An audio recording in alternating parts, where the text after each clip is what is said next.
I don't. How can this be a one-issue party? We're talking about whether we are in the future to control our own foreign policy, whether we are to control our own financial policy. Every aspect, every major aspect of our national life is under threat, or at least our ability to make decisions on them is under threat. So no, we are not a one-issue party. That having been said, we will have for the next general election a much broader manifesto, particularly on the economy, and we intend to put before the electorate a sensible plan of how we're going to raise money and how we're going to spend money. The other parties will fight the next general election telling you how much money they're going to spend, but won't tell you where it's going to come from. No, we are going to put that to the people next time round. So look for a much broader base on the UKIP.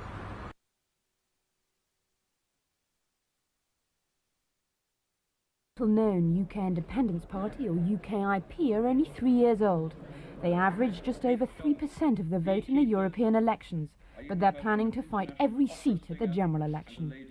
Fed up with what they regard as a pro-European conspiracy among the major parties, the UKIP believe their time has come. What started as a murmur in the pubs and clubs and wherever people congregate in this country is now beginning to reach a crescendo roar. And what people are saying is, get Britain out. I joined the Conservative Party when I was 13 or 14 years old. I was excited by much of what Mrs. Thatcher was trying to do during the 1980s. I felt that I was always going to be a Conservative, but it didn't seem possible to me that the Conservative Party would so actively betray all that this country stands for.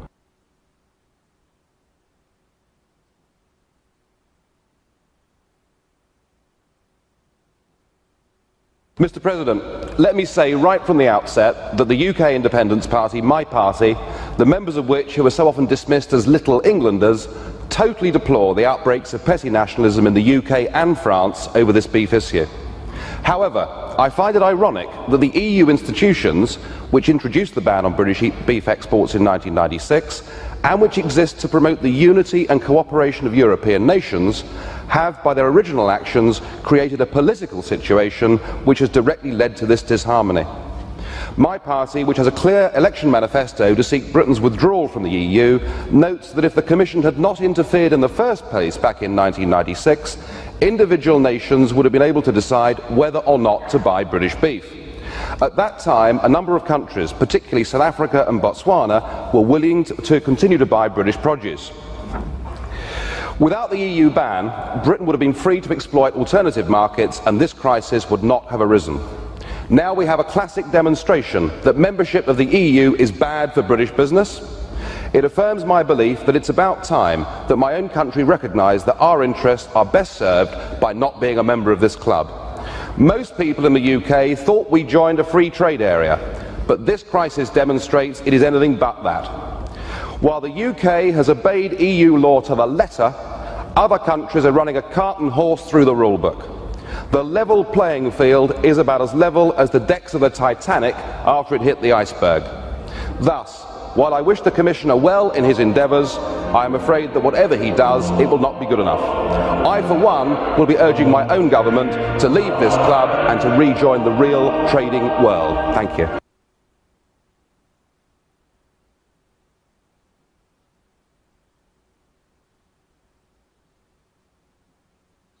So what are MEPs for? Well, I'll tell you. MEPs are here to vote, and to vote often and to vote regularly. Sometimes we vote up to 450 times in the space of 80 minutes. Now, I have to confess, hands up, I don't know what's going on half the time. I haven't even read all of the documents, so massive are they. Now, it could be that my fellow MEPs down there are all Albert Einsteins and all absolutely understand what's going on. But I suspect that's not the case. In fact, it's rather like paying monkeys, because what happens is the civil servants draw up the list, and if it's vote number 58 and the piece of paper says vote yes, you vote yes, and if it's number 59 and it says vote no, you vote no. It is an absolute farce. It is a complete sham masquerading as democracy. Okay. In 15 minutes' time, we have to go down to the European Parliament and to fulfil our function as members of the European Parliament, which means we have to vote. So what we're about to do now is, with our assistants who've done a massive amount of reading and work behind the scenes, they are effectively going to tell us what to do. I mean, look at me votes. What have we got? Yeah. So there's about, in fact, now look at that. This is a classic example of EU voting. There we have 40 individual different amendments that we're expected to vote for en bloc. Now I defy any man or woman down in that chamber to understand all those 40 amendments and make a balanced decision. It's just impossible. And the other point, of course, is the sheer financial point, that this place is thick with institutional corruption. You could now buy a cheap airline ticket to come to Strasbourg for about £45 return. When you get here, you're reimbursed nearly £800 for the cost of that flight. Now, this has been going on for the last 20 years, and of course what's happened is that our members of the European Parliament simply haven't been talking about it. The system is fraudulent, it's rotten to the core. In 1998, a man called Paul van Buitenen, who worked in the European Commission, decided that fraud, waste, mismanagement, corruption and nepotism had become so bad that no longer could he hold his peace, and he went public and became the first whistleblower. It turned out that in fact all of his claims were right, and the entire European Commission were forced to resign in disgrace. The president of that commission, Jacques Santer, is now here as a member of the European Parliament for Luxembourg. And Commissioner Kinnock, who was one of the 20 that had to resign, is now a vice president of the European Union and has been put in charge of sorting out fraud. Well, how well has he done? Well, there's now another whistleblower. Her name's Marta Andreasen. She went to Commissioner Kinnock. She said, look, I'm sorry, Commissioner Kinnock, but I cannot sign off these accounts. You're using a cash-based system. You're not using double-entry bookkeeping, which incidentally was invented in the late 14th century. She said, I cannot sign off these accounts as being a true and accurate record of the EU's finances, and for her trouble, she's been suspended pending an investigation. Everybody talks about reforming fraud within the European Union. I think this whole system is so rotten that it's now unreformable. There's been a great debate going on for the last 5 years about the supposed benefits of the single currency. We're told that business needs it, and we're told above all that it's good for jobs. Well, how's it working out 3 years down the road? Well, in Germany, just 2 miles across the border, there are now 4.6 million people unemployed. They are experiencing exactly what we experienced during ERM back in the early 1990s.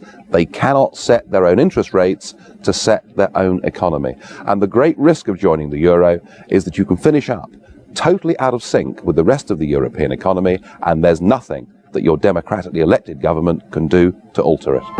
Well, today the European Parliament has voted on the admission of 10 new member states. I have to tell you that I was one of only 22 members of a House out of 626 that voted for those countries not to join. I did so not just because it would save the British taxpayer a great deal of money if they didn't join. I did it for their sakes because most of these countries have just left a system of centralised, undemocratic communist government based in Soviet Russia, and I fear they're about to re-enter a very similar system. But I must say this to you, that not everything about this European project is bad news, because the really good news is there's something we can do about it. If we want to, and all we need is the political will, a British Parliament at any moment in time can vote for us to have an amicable divorce from this corrupt club.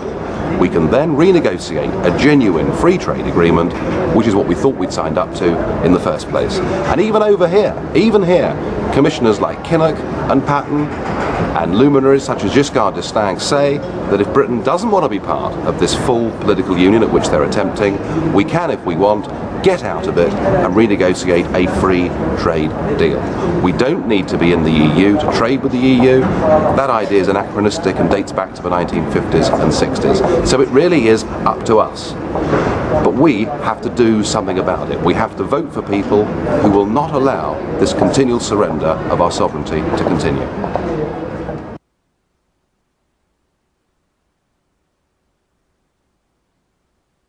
Senor Farage, now Mr. Farage for the Independence and Democracy Group. For 2 minutes. Prime Minister, 6 months ago you came here, you impressed everybody with your reform agenda, even me. I said if you achieved your goals, I would support you. Economic reform was the cry. And within a couple of weeks, the Commission had proposed to scrap 68 new laws. I thought, crikey, perhaps Blair's going to do it. Perhaps he really is going to reform and change. But no, under your presidency, there have been 3,350 new legislative acts. Total failure on economic reform. On the CAP, You said you'd work to achieve a consensus for reform. Well, in a way you have, I suppose, because you've got 24 countries against you. No CAP reform until 2014. On the budget, you said there'd be no surrender of the UK rebate. Well, it seems to me that you've given away £7 billion of British taxpayers' money for nothing in return. Your only achievement is to open talks with Turkey, which is opposed by the vast majority of people in Europe and will lead to an even higher bill. Why should British taxpayers pay for new sewers in Budapest, for a new underground system in Warsaw, when our own public services are crumbling in London? Why should we pay? Why should we pay a penny piece into an organisation whose accounts have not been signed off by the auditors for the last 11 years in a row? This budget deal is game, set and match to President Chirac. No cheese-eating surrender monkey he. Unlike you, he stands up for the French national interest, not some bizarre notion of Europe, and he has outclassed and outplayed you at every turn. Your only real achievement is that Britain is now isolated, alienated. We are completely alone within the European Union, which is why it's been said before. Hang on a second. Everybody else gets an extra minute, Mr. President. I'm asking for 10 seconds. Thank you. Which is why, Prime Minister, I urge you. It's often been said that you wanted to be the permanent President of Europe. Please stay on for a further 6 months, 6 more months of the British presidency, and they'll kick us out. Thank you.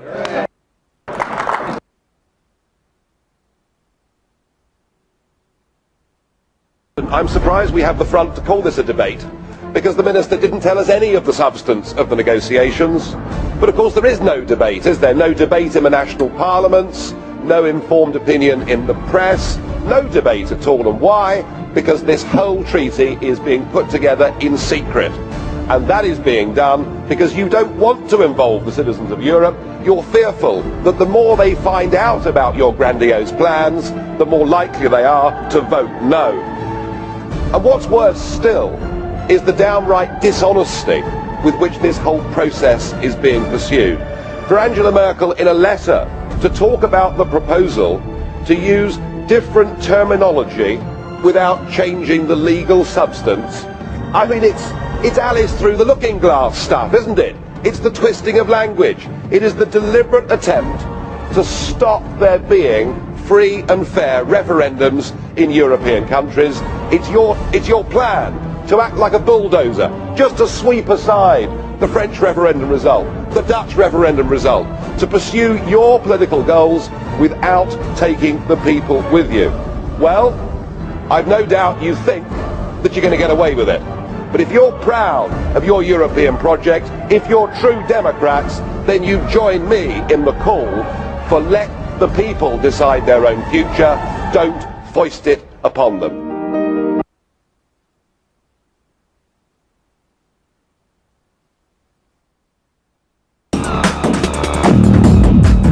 President Sarkozy, you have of course brought energy and dynamism to your presidency, but made clear at all stages that you want more power for the Union and that you want the Lisbon Treaty. With the Czech presidency about to take over, I think we've seen the true face of this modern-day European Union with the appalling attack on President Klaus. And I'm going to ask you, what kind of European Union do you want? Because what we've got here is a union that treats democracy with contempt. Brian Crowley said to President Klaus that the Irish wish for the Lisbon Treaty. Well, I'm sorry, old son, but they said no. Please accept the result. In previous times, Martin Schulz has stood up and said that a no vote will lead to fascism and that we must not bow to populism. So this is a union that despises democracy. And it's a union that cannot cope with any alternative point of view. I don't care about your opinions, is what Danny Cohn-Bendit said to President Klaus. And in previous times, Mr Cohn-Bendit has said in this chamber that opponents of this treaty are mentally ill.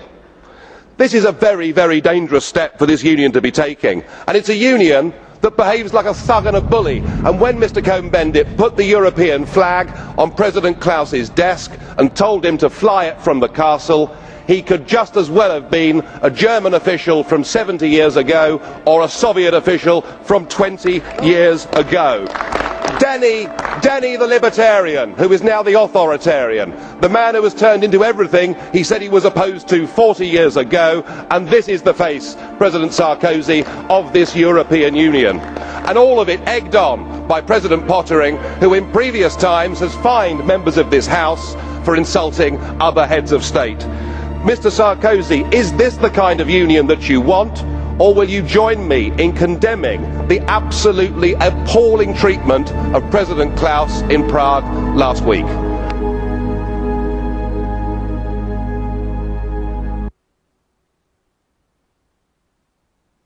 And unity.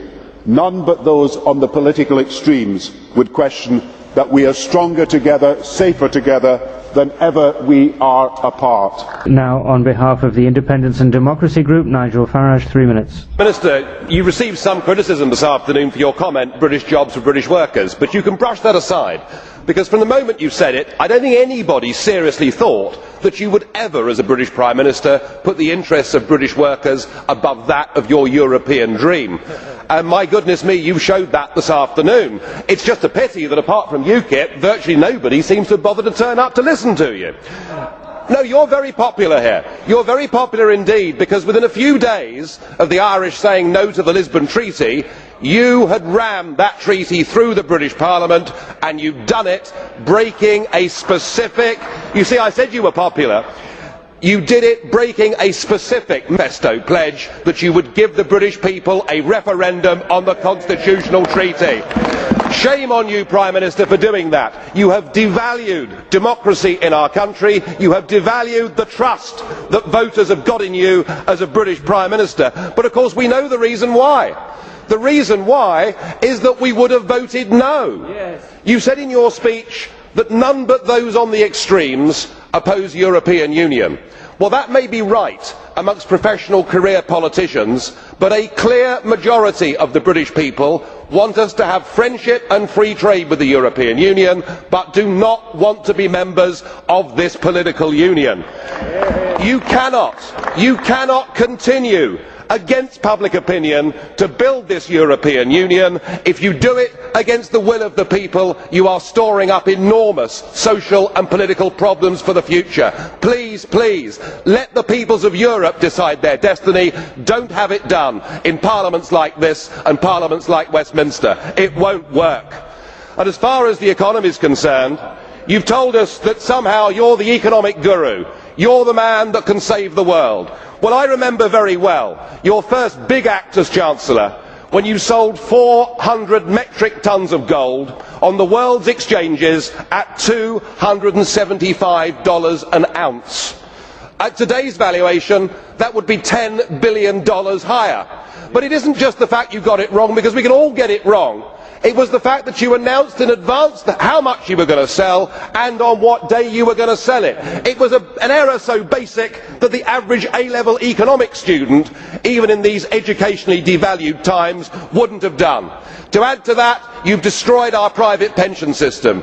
You took away from the Bank of England its ability to regulate the banks and gave it to the tick-box bureaucrats at the FSA in Canary Wharf. And we haven't heard an apology. Your government has apologised for the Amritsar massacre. You've apologised for slavery. You've apologised for virtually everything. Will you please apologise for what you did as British Chancellor, and then perhaps we might just listen to you. Thank you.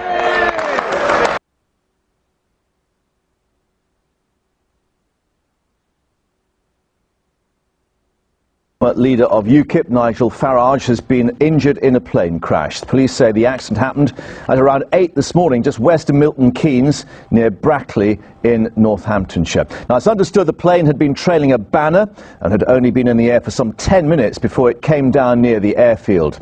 Mr. Farage has been taken to hospital at Banbury for a check-up. The pilot had to be cut from the wreckage, and he's been airlifted to hospital now in Coventry.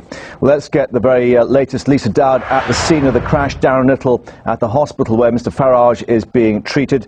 Lisa, first to you. I understand the air accident branch will be on its way, but clearly he is, and the pilot too, lucky to escape with their lives. Well, we understand from a photographer, a member of UKIP who was here when the crash happened, that the aircraft had been in the air for around 10 minutes or so at around 8 o'clock this morning. It was flying at quite a low level over the airfield, around 10 to 15 metres from the ground. Now, police are telling us that they understand that the aircraft had been trying to land here, but at some point it flipped over and crashed to the ground, really crushing the cockpit and Nigel Farage and the pilot who were inside. It's really amazing to see that Nigel Farage managed to walk away from the cockpit with minor injuries. The pilot, though, was trapped inside for some time. He, though, managed to reach for his mobile phone and call the emergency services, giving them all the details they might need to know, even down to the finer details of the make and the model of the aircraft. So amazing really that either of them really survived this when you see the wreckage, and plenty here at the scene now for air accident investigators and police to do. They'll be looking at whether the banner which was trailing behind this aircraft played any part, whether it got tangled up in it, whether crosswinds might have played a part in the accident. We also know that this airfield was unfamiliar to the pilot, and we have been speaking to Detective Chief Inspector Martin Kitchen, and this is what he had to tell us. I can confirm this morning at 8 o'clock the emergency services received a phone call as a result of a light aircraft coming down at this location. On arrival, emergency services have released the pilot from the plane, who was taken to Coventry Hospital at Wallsend by air ambulance. The passenger had been released prior to the arrival of emergency services and has been taken to hospital at Horton Hospital at Banbury.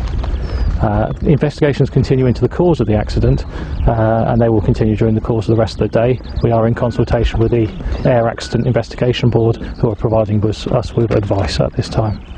Well, what are the aftermath? Let's catch up with Darren at the hospital. Extraordinary, Darren, when we see these photos of Nigel Farage in that wreckage, that he managed to escape. Oh, without doubt, and I'm told inside the hospital here, although he suffered relatively minor injuries, just minor facial injuries and some chest pains, which they are checking out to make sure everything's okay with his ribs and other things within his chest.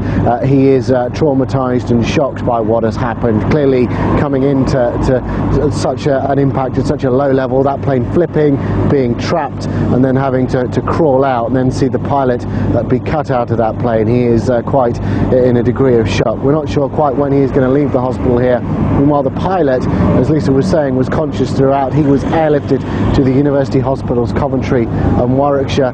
We understand with leg and back injuries, slightly more serious, although we understand his injuries are not life-threatening. But when you see the state of that plane, an engine somewhere else on the airfield away from the main plane itself, really both of them have had a very, very lucky escape. And do we know, Darren, if Mr Farage has managed to help the inquiry as yet as to what may have gone wrong?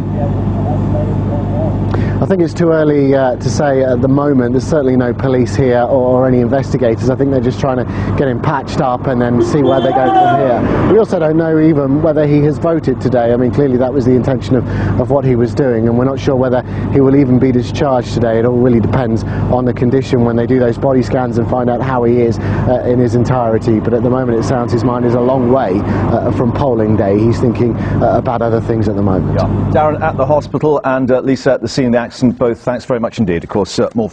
He's battered and bruised. But Nigel Farage is one politician whose election night misfortunes were eclipsed by the human drama he faced in the skies above Northamptonshire. 2 days on, he's still in pain, but hasn't lost his sense of humour. Well, I'm not even keen on flying. Part of this was to try and prove to myself that flying wasn't something to be scared of. The wreckage of this light aircraft is a vivid reminder of just how fortunate the former UKIP leader and his pilot was to survive the impact. They'd been towing a Vote UKIP sign on Thursday morning when it became tangled in the tail. As soon as we hooked onto this thing, he said, "This is an emergency," because the banner, it hadn't hooked up on a cord, something had got caught over the tail, so we sort of went up and spent the next 5 minutes waiting to crash. After the plane struck the ground, the drama still wasn't over as both men were trapped in the crushed cockpit. The next bit was worse, really, because there was a strong smell of petrol. I could feel petrol in my hair, and I was trapped in this thing. And I was talking to Justin, the pilot. We were saying to each other, "Are you okay? Are you okay?" But he was panicking then more than me because of the petrol. And I just this awful feeling that we survived the impact, but God, were we going to burn to death? And yeah, that's pretty scary. And it was that brush with death which has put everything else into context. Nigel Farage lost his bid to become a Westminster MP on Thursday, but that disappointment has been tempered by the knowledge that at least he's still here to fight another day. Mark. Morning, Mr Van Rompuy.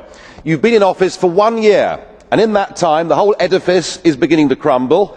There's chaos. The money's running out. I should thank you. You should perhaps be the pin-up boy of the Eurosceptic movement. But just look around this chamber this morning. Just look at these faces. Look at the fear. Look at the anger. Poor old Barroso here looks like he's seen a ghost. You know, they're beginning to understand that the game is up. And yet, in their desperation to preserve their dream, they want to remove any remaining traces of democracy from the system. And it's pretty clear that none of you have learned anything. You know, when you yourself, Mr Van Rompuy, say that the euro has brought us stability, I suppose I could applaud you for having a sense of humour, but isn't this really just the bunker mentality? You know, your fanaticism is out in the open. You talked about the fact that it was a lie to believe that the nation state could exist in a 21st century globalised world. Well, that may be true in the case of Belgium, who haven't had a government for 6 months, but for the rest of us, right across every member state in this union, and perhaps this is why we see the fear in the faces, increasingly people are saying, we don't want that flag, we don't want the anthem, we don't want this political class, we want the whole thing consigned to the dustbin of history. And we had the Greek tragedy earlier on this year, and now we have the situation in Ireland. Now I know that the stupidity and greed of Irish politicians has a lot to do with this. They should never ever have joined the euro. They suffered with low interest rates, a false boom and a massive bust. But look at your response to them. What they're being told, as their government's collapsing, is that it would be inappropriate for them to have a general election. In fact, Commissioner Wren here said they had to agree their budget first before they'd be allowed to have a general election. Just who the hell do you think you people are? You are very, very dangerous people indeed. Your obsession with creating this Euro state means that you're happy to destroy democracy. You appear to be happy for millions and millions of people to be unemployed and to be poor. Untold millions must suffer so that your Euro dream can continue. Well, it won't work, because it's Portugal next. With their debt levels of 325% of GDP, they're the next ones on the list, and after that I suspect it'll be Spain. And the bailout for Spain would be 7 times the size of Ireland, and at that moment all of the bailout money has gone. There won't be any more. But it's even more serious than economics, because if you rob people of their identity, if you rob them of their democracy, then all they are left with is nationalism and violence. I can only hope and pray that the euro project is destroyed by the markets before that really happens. Co-president of the Europe of Freedom and Democracy, Nigel Farage. The floor is yours. Well, here we are, on the edge of a financial and social disaster, and in the room today we have the 4 men who were supposed to be responsible. And yet we've listened to the dullest, most technocratic speeches I've ever heard. You are all in denial. By any objective measure, the euro is a failure. And who is actually responsible? And who's in charge out of you lot? Well, of course, the answer is none of you, because none of you have been elected. None of you actually have any democratic legitimacy for the roles that you currently hold within this crisis. And into this vacuum, albeit reluctantly, has stepped Angela Merkel.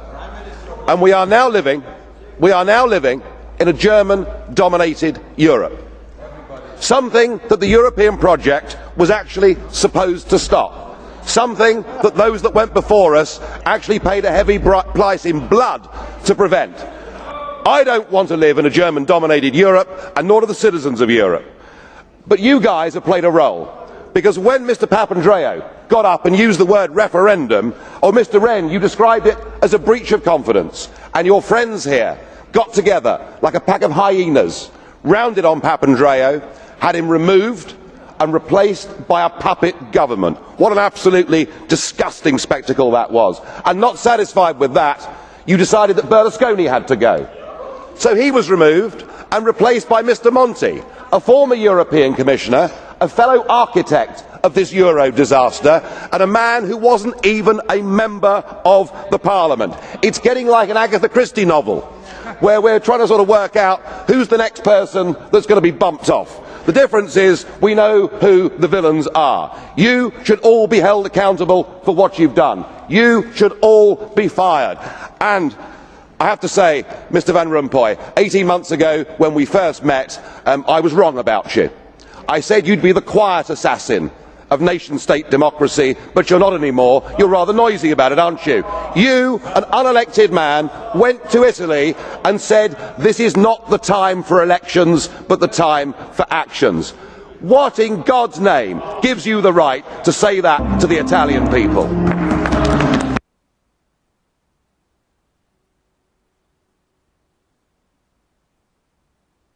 Mr Farage. Well, good morning, Mr Schulz. President Schulz, I know it's my job to congratulate you, but given that we knew this result 2.5 years ago, as a result of a stitch-up, there really doesn't seem to be much point. I mean, after all, nobody in Europe would ever, modern-day Europe, would ever have a big, powerful job that was decided by a full, open process. I'm sure Mr Barroso would agree. I was musing this morning. I was thinking, what kind of President Schulz are we going to get? Are we going to get a dignified, calm, a figure that behaves like the Speaker of all great parliaments around the world, somebody who puts himself above politics and the nitty-gritty of the day-to-day arguments and is an ambassador, indeed a statesman?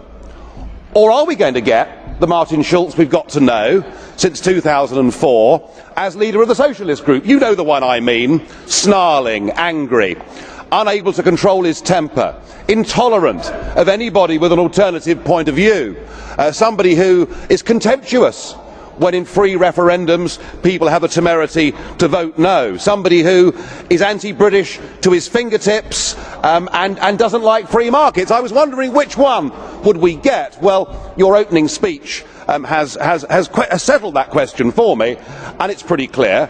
We're going to have 2.5 years of political fanaticism from the chair. And I have to say, only a third world country, only a banana republic would want to have an overtly political president of a parliament. But it's what we've got. I may represent the smallest group in this parliament, Mr Schulz, but I can tell you that it's a group whose ideas and whose views are now being echoed by a growing number of citizens right across this continent. I'm sure you'd agree. The opinion polls show it's kind of 50-50 whether people think this EU is a good thing or a bad thing. What we represent, sir, is not anti-Europeanism. That is not what it's about. We believe in nation-state democracy. We want a Europe of trade. We want a Europe of cooperation. We want a Europe that is responsible. We don't want a Europe that seeks to be a global superpower. We don't want a Europe run by Mr Barroso and the Commission and the so-called community method. And I will do my very best to provide political opposition to your presidency over the course of the next 2.5 years, and I hope you give us a fair hearing. Thank you. What are we doing here? My point was, I mean, I don't want to live in the United States of Europe anyway, because I think that Europe has such different countries, different languages, different histories. But if you were going to build a United States of Europe, surely you wouldn't turn the clock back 1,000 years and abolish democracy and finish up with a president that had been appointed and who cannot be removed. And that was my basic point. But you got penalized for those remarks. Yes, they fined me. It was the maximum. Who fined you? The European Parliament themselves fined me, and it was the maximum fine that the Which Parliament was what? imposed. It was 3,000 euros. And you paid it? I paid it. I had no choice. They just docked it out of my money. Really? But yeah. And this brings into question... For warning about the very things that are now causing riots across Greece and Europe today? Oh, riots, and I think much worse to come, to be honest with you. Why do you say that? Listen, if you were Greek, I mean, the country that actually invented democracy, and I know the Greeks don't pay their taxes and they have a different culture, but Greece is now ruled by 3 foreign bureaucrats, one from the European Commission, one from the European Central Bank, and one from the IMF, an organisation who's, I'm afraid, gone downhill along with the European Commission. The same IMF, by the way, that says the world's in for stinkier times, right? Yes, it does say that today. But that you agree with? That I agree with, but what I find extraordinary is that America, of course, provides 18% of the money for the IMF, so American money is actually being used to prop up. What would you tell us to do, Nigel? I would say to you, get a grip. You are the biggest player with the IMF. Get a grip. Get rid of this awful woman, Christine Lagarde, who has turned the IMF effectively into an offshore post of the European Commission. Well, she's been criticizing the way we conduct our fiscal policy in the United States. Some of the criticism was warranted, but she goes after the very people who are trying to correct it, which makes me think she's taking sides. And paying her vast salary on which she pays no tax. You know, the great battle that's going on, and it's happening in America, it's happening in Europe, this battle of bureaucracy versus democracy, and I want to get democracy back. And people like Herman Van Rompuy and Christine Lagarde at the IMF should not be calling the shots. You know, they all sound like Hans Christian Andersen characters, but I digress. Do you get a sense, though, that all the world has hit an inflection point? More government, less government.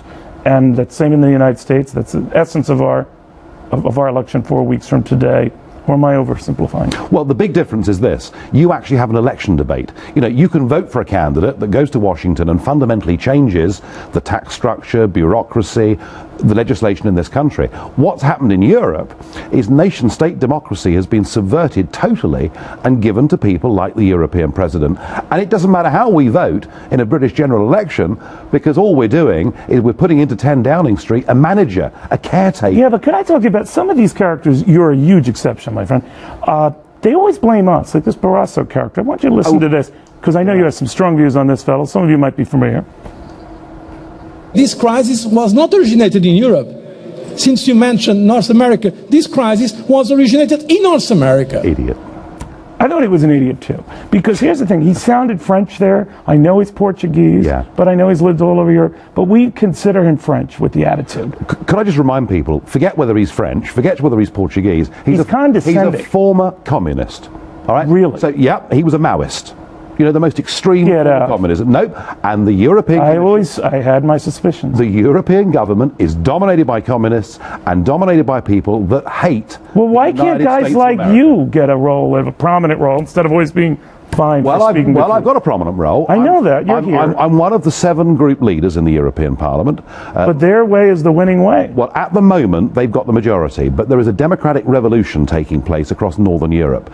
In a country like Finland, a party called the True Finns, who are against the bailouts and against this whole crazy system of surrendering democracy, nearly won the general election last year. My party, UKIP, back in the United Kingdom, we've now overtaken the Lib Dems, and we're 3rd in the polls. There is hope, there is optimism. All people need to do is to stand up and start voting differently. Well, you know what makes you cool? I love people who put people down right in front of their faces. I've never stabbed anybody in the back. I always do it in the front. Everyone enjoys that except that Erwin Corey guy, but he... well, he didn't like it, man. No, he did not. Nigel Farage, thank you so much. Thank you. With denial in this chamber this morning. There's been a major political event that's happened since we last met. No one's mentioned it. Italy had an election, and 55% of the electorate voted for Eurosceptic political parties. Indeed, Mr Grillo's movement managed to get 26%. It's quite tough in European politics these days to tell who the comedians are. And what's absolutely clear is that Eurozone membership is completely incompatible with nation-state democracy. You can do what you like to take away the powers of national parliaments, but people will go on voting, and I think there's a trend developing right across Europe that Eurosceptic parties are going to get stronger and stronger. And there's complete denial about the Eurozone crisis. You'd think, listening to everybody this morning, that it's over. You know, Mr Barroso comes out with a technocratic speech that everything's fine and dandy, mind you, far better than the unutterable drivel we had from Olli Rehn yesterday, which sent many members to sleep. But, you know, you're not facing up to the consequences for what you've done. Mr Verhofstadt talks about a lost generation in Spain. Mr Daul talks about youngsters struggling to be fed by their families in Greece. And all of that's true, but it's being caused by the euro, and that is what you're failing to recognise. The eurozone has been a complete economic disaster, and the other thing that you're not ever going to face up to. Verhofstadt, trotzdem, Sie müssen sich. Mr. Verhofstadt, please. It's okay. Okay.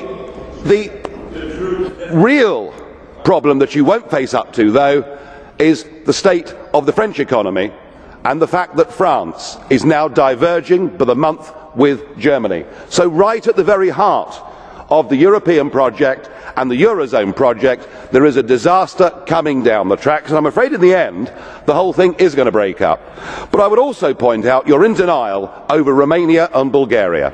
Those countries are racked with corruption and organised crime. They should never have been allowed to join the European Union, and I want to make it absolutely clear, we in UKIP do not believe it's right and fair to have total open borders from next year for unlimited numbers of people from those countries to come to Britain to work, but also if they want to claim benefits. And as the results in the recent Eastleigh by-election showed, the British electorate are increasingly saying that enough is enough. It's not just us. The mayor of Duisburg in Germany has now publicly said that the massive influx from Romania and Bulgaria is causing huge social problems.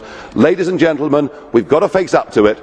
We should not be in political union with Romania and Bulgaria.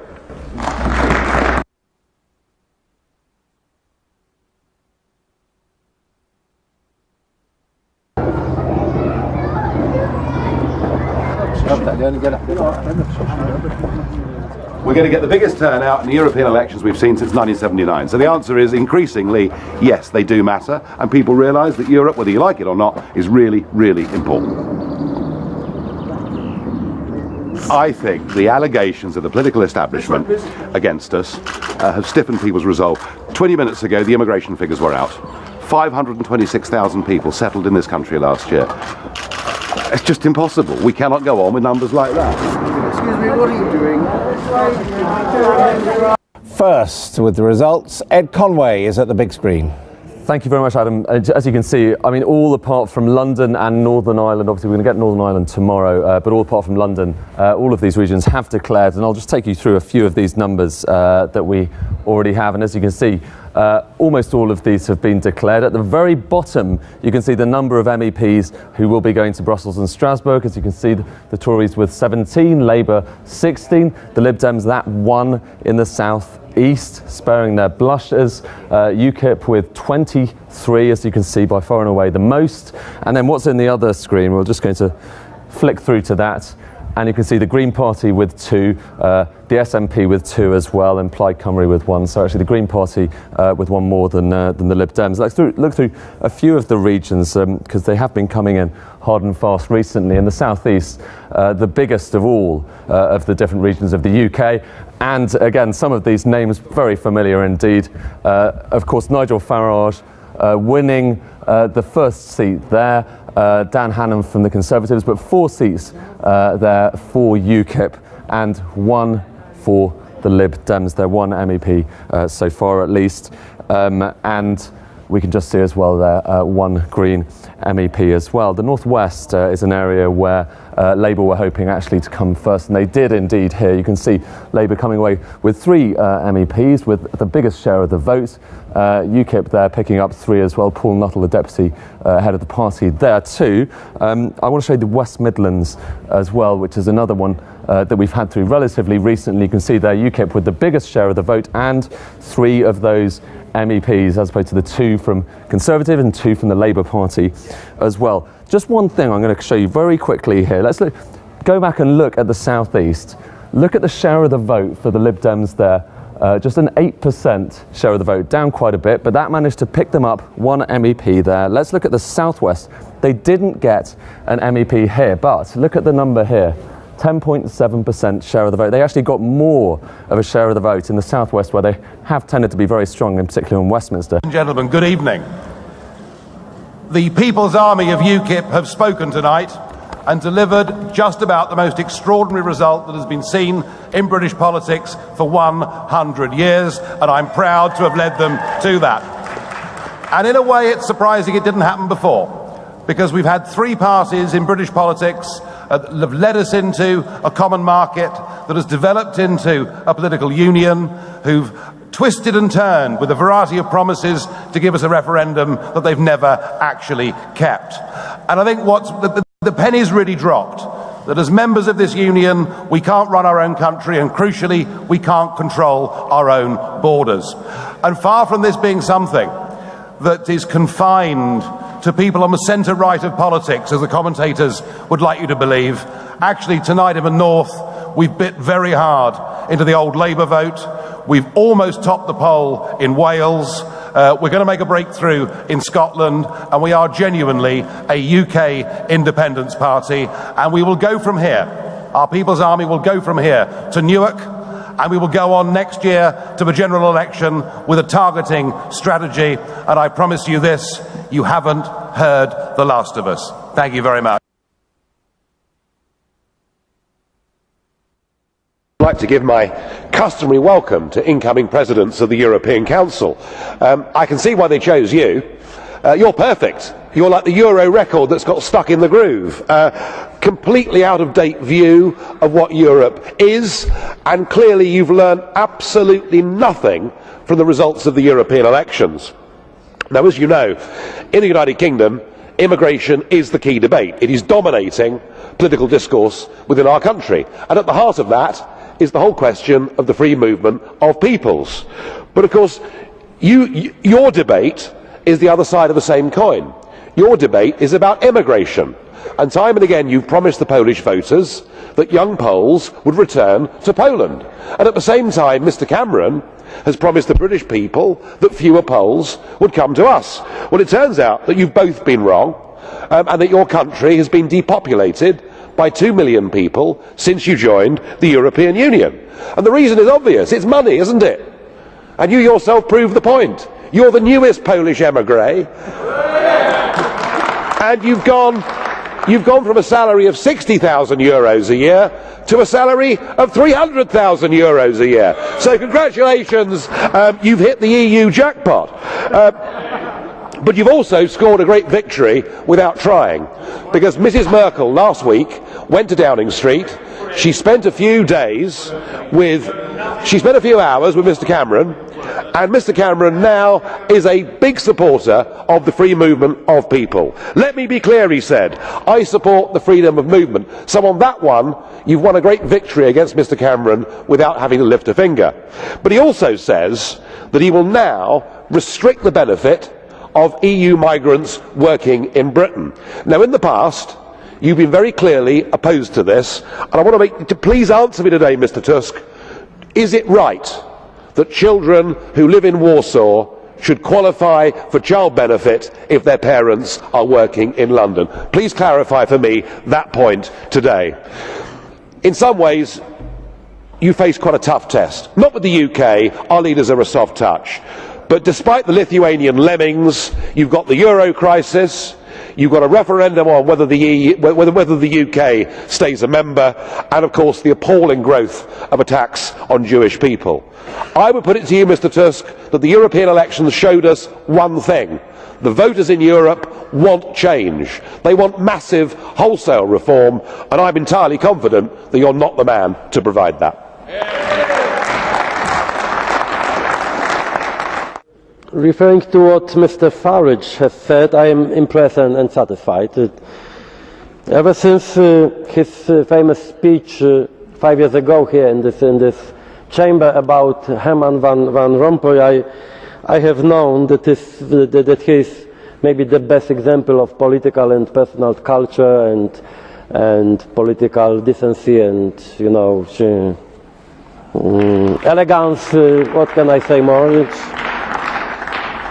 Yeah, I am really impressed, and keep it up, Mr. Farage.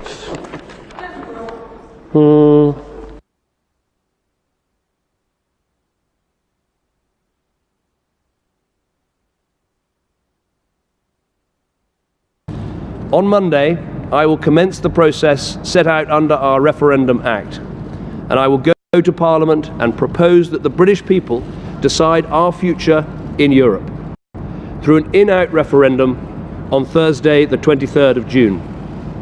The choice is in your hands, but my recommendation, I believe that Britain will be safer, stronger, better off in a reformed European Union. The EFDD. I'm looking forward to Guy Verhofstadt, the Liberal Group leader, coming to the United Kingdom to take part in the Brexit debate. Your passionate defence of a United States of Europe and a European army is, I know, sincerely held, and I'm sure the Liberal Democrats will be delighted. It's now been a month. It's now been a month since the last European summit. Okay. And you know, I don't know about a week being a long time in politics. There's been a sea change in that month. And I think that one event has woken people up to the folly of EU leaders, the Juncker Common Asylum Plan, the Merkel call, which led to a stampede. Those of us that have warned that unlimited numbers of people from different cultures without security checks would pose a threat to the cohesion of our societies were roundly abused for doing so. And then we came to New Year's Eve. Munich. The train station, the main station, closed down because of a terrorist threat, the intelligence coming from Syria and Iraq. The very same train station that in September people had stood at, holding up their placards, "Refugees welcome." That irony was not lost on me. But it's what happened, I think, in Cologne, where we saw the mob. Up to 1,000 young males in the street, sexually assaulting and harassing women. It is, I think, in many ways one of the most disgraceful public order events that we've seen in modern day Europe. And yet there was an attempt by the police and the press to cover it all up, and even the suggestion from some German politicians that German young women should change their dress and their mode of behaviour in the street, which I thought was a total insult. There's even a name for these assaults. A name for these assaults in Egypt, because they've now become commonplace and part of everyday life. And we ought to have the courage to send out a message to say these assaults must never be acceptable in any European town or city, and we'll do our damnedest to make sure that it never happens again. Now we go to the next European summit, and Mr. Cameron's going to conclude his renegotiation. I've no doubt there'll be a compromise on the fairly minor issue of migrant benefits.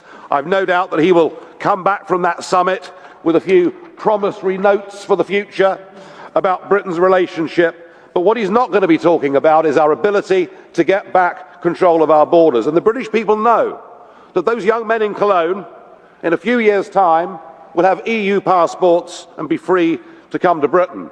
And just to give you an idea of how big the sea change has been, a Daily Telegraph commentator, Alison Pearson, who had said she was undecided on Brexit, she didn't have enough information, wrote this the other day. She said, after Cologne, the EU referendum is about nothing less than the safety and security of British women.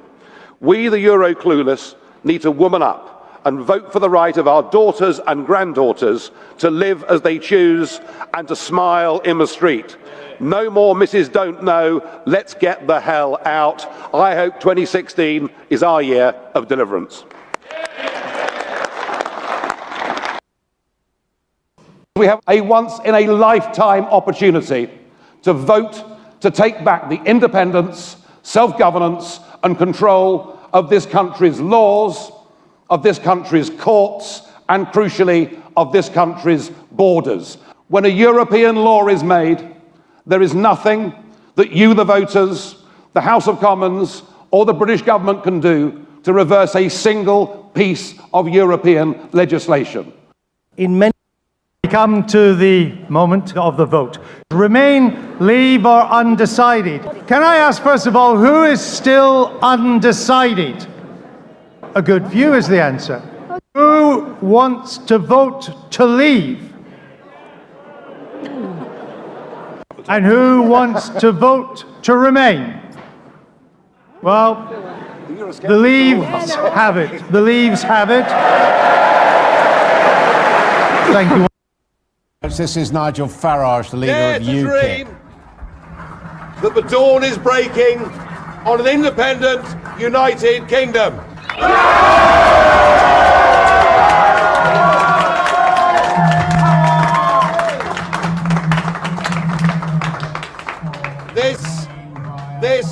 If the predictions now are right, this will be a victory for real people, a victory for ordinary people, a victory for decent people.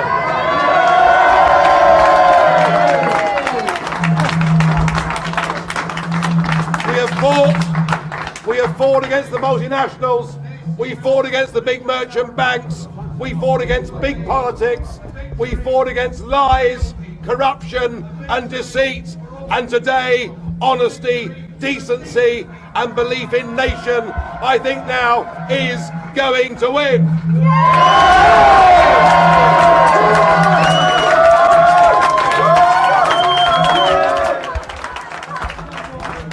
And we will have done it. We will have done it without having to fight, without a single bullet being fired. We'd have done it by damned hard work on the ground, by people like my friend Mr. Banks here.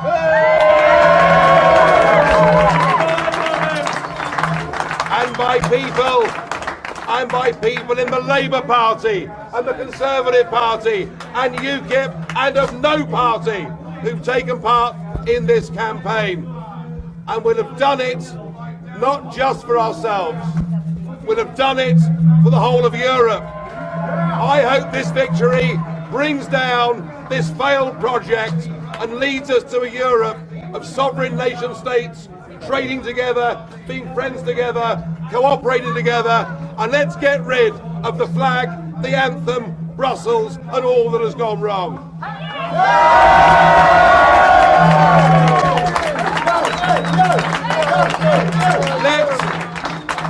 Let June the 23rd go down in our history as our Independence Day. Morning. The sun has risen on an independent, united kingdom. And just look at it, even the weather's improved. It's been a hell of a long journey, this. I first got involved in Eurosceptic politics 25 years ago, and the first election I contested, I managed to beat the late, great, screaming Lord Such by 164 votes, so I didn't come last. And now there are 17 million people that voted for Brexit. It's a victory for ordinary people, decent people. It's a victory against the big merchant banks, against the big businesses and against big politics. And I'm proud of everybody that had the courage, in the face of all the threats, everything they were told, they had the guts to stand up and do the right thing. The election was won, in my view, in the Midlands and the North, and I think it was the old Labour vote that came to us, and we, particularly as a party, campaigned as hard as we could in those areas. There is still a massive disconnect between Westminster, SW1 and real communities, and the one image I will remember throughout the rest of my life was a woman in Bolton grabbing my hands with tears in her eyes saying, "Why doesn't David Cameron, why doesn't the government come and see what they've done to my community, what they've done to the prospects for my kids?" People here don't understand. They're too wealthy. They don't get what open door mass immigration as a result of EU membership has done to people's wages, to people's availability of getting GP appointments or their kids into local schools. This was the issue ultimately that won this election. So I'm thrilled that we've done this. I believe the other big effect of this election is not what's happened in Britain, but what will happen in the rest of Europe. I mean, in the rest of the EU, Eurosceptic parties never talked about leaving the EU, now they are. An opinion poll in the Netherlands said that a majority there now want to leave. So we may well be close, perhaps, to Nexit. And similarly in Denmark, a majority there are in favour of leaving, so we could be quite close to Dexit. And I'm told the same may apply to Sweden and perhaps Austria and perhaps even Italy too. The EU's failing, the EU's dying. I hope we've knocked the first brick out of the wall. I hope this is the first step towards a Europe of sovereign nation states, trading together, neighbours together, friends together, but without flags, anthems or useless old unelected presidents. So what happens now? What happens next? Well, 17 million people have said we must leave the European Union. We now need a Brexit government. A government that gets on with the job. A government that begins the renegotiation of our trade relationship. A government that'll be mindful that already many of the German car manufacturing unions have said, let's get on and do a deal. Let's go on selling motor cars and wine and cheese with each other. But a government also that at the same time uses the opportunity of Brexit. And the opportunity is we're now freed to start making our own trade deals and associations with the rest of the world. We've left behind, with this result, we've left behind a failing political union. We've given ourselves the chance to rejoin the world in a 21st century global economy. So we need, as I say, a Brexit government. We need the negotiations to start as soon as humanly possible. We need to start thinking globally about our future. And the other thing I think that needs to happen is that June the 23rd needs to become a national bank holiday, and we will call it Independence Day. Thank you. Good morning. Good morning. Funny, isn't it? Funny, isn't it?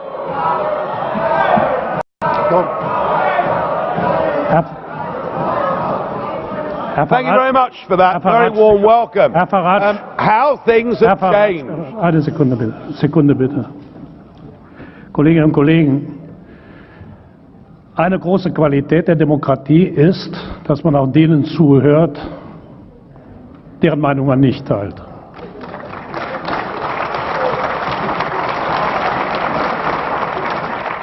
Well, thank you, Mr. Schulz. Isn't it funny? You know, when I came here 17 years ago, and I said that I wanted to lead a campaign to get Britain to leave the European Union, you all laughed at me. Well, I have to say, you're not laughing now, are you? And the reason you're so upset, the reason you're so angry, has been perfectly clear from all the angry exchanges this morning. You, as a political project, are in denial. You're in denial that your currency is failing. You're in denial. Well, just look at the Mediterranean. No. As a policy to impose poverty on Greece and the rest of the Mediterranean, you've done very well.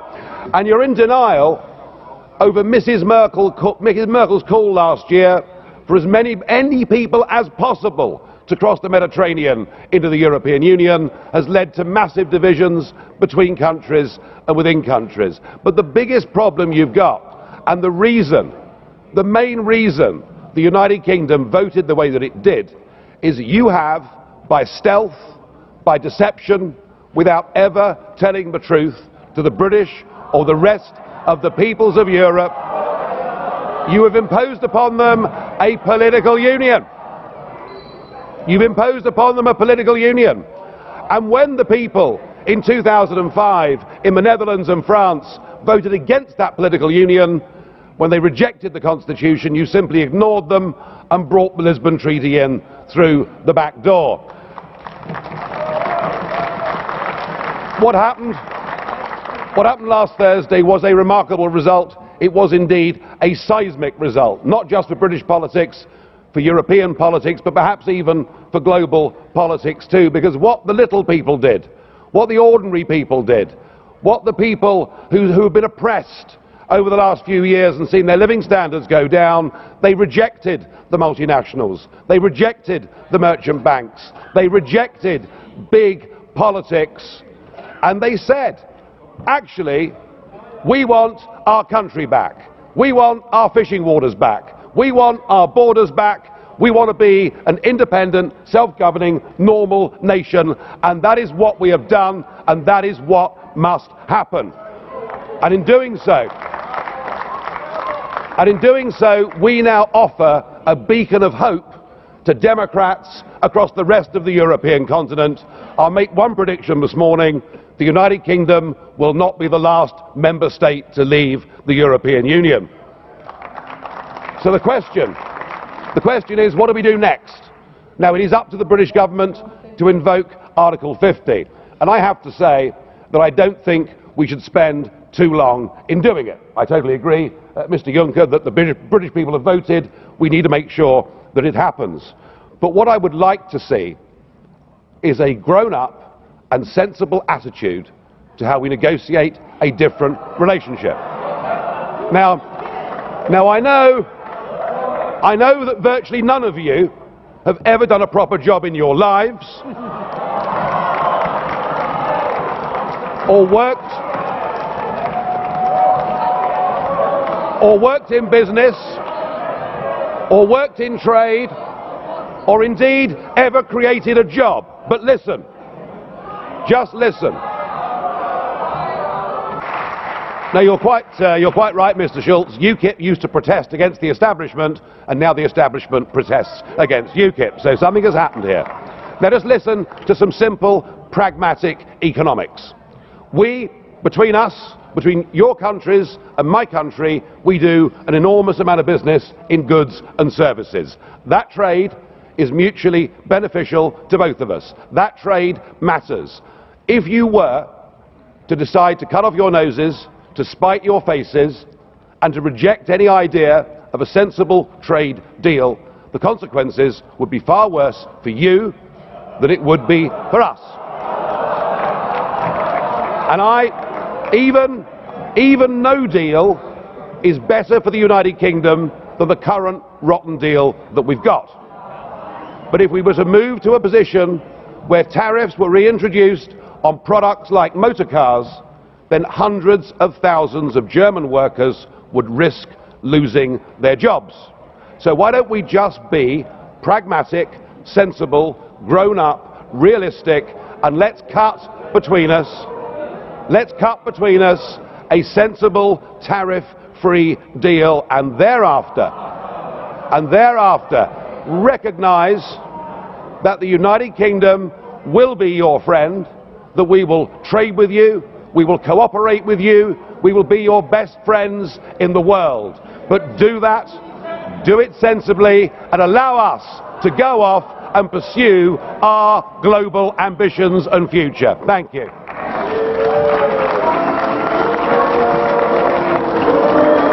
The London stock market's rallying strongly this morning. It is now 12% up since its February lows. Sterling is weak, but then it started declining from July 2014, and the Prime Ministers of Australia and New Zealand are now vying for who can be the first country from outside the EU to do a trade deal with the United Kingdom. Things are looking pretty good. The only upheaval is political upheaval, where we've seen a Prime Minister resign, and indeed the British Commissioner, Lord Hill, resign. They've both done so, I think, for the right reasons. You never know, we may be getting rid of a Labour Party leader as well. But upheavals in politics can actually be a very healthy and a very good thing. And I got into politics because our political class in Britain led us towards a European political project. So if that result last week